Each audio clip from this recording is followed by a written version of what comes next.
জানি না দেশনেত্রী বেগম খালেদা জিয়া তার শরীরের কি অবস্থা? সে কি আজও আমাদের মাঝে বেঁচে আছেন নাকি মারা গেছেন? অনেকেই অনেক কথা বলে। কেউ বলে মারা গেছে, কেউ বলে সে জীবিত আছে। একটি মানুষ যদি আইসিইউতে থাকে, ডাক্তাররা বলেন তার 2 পয়েন্ট পর্যন্ত দাঁড়িয়ে আছে। আমাদের জানা মতে একটি মানুষ যদি আইসিইউতে থাকে, তার যদি জীবিত যদি থাকে, তাহলে তার সর্বোচ্চ 5 পয়েন্ট বা 6.7 পর্যন্ত সে দেখা দেবে। আইসিইউএস একটা কম্পিউটারের ভিতরে যেন দেখা দেবে।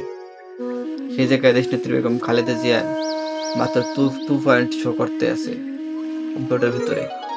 এখন আমি জানি না, আল্লাহ তাআলা জানে বা আমাদের বাংলাদেশের মানুষের ভিতরে হয়তো অল্প কিছু লোক জানে, তার চেয়ে অনেক গুণ বেশি মানুষ জানে না যে দেশনেত্রী বেগম খালেদা জিয়ার কি অবস্থা। একই তারে শুনতে আছি আমাদের দেশ নায়ক তারেক রহমান সাহেব দেশে আসতে আছে। জানি না আজও সত্য কিনা, না এটাকে গুজব ছড়াইতে আছে। যাই হোক, সকলে তার জন্য দোয়া করবেন। দেশনেত্রী বেগম খালেদা যদি মারা যান, আল্লাহ তাআলা তাকে মৃত্যু নসিব করুন। আর সে যদি জীবিত যদি থাইকা থাকেন, তাহলে সকলে তার জন্য দোয়া করবেন। আল্লাহ তাআলা তাকে সুস্থতা দান করে আমাদের মাঝে যেন আগামী নির্বাচনে সে যেন অংশ নিতে পারে।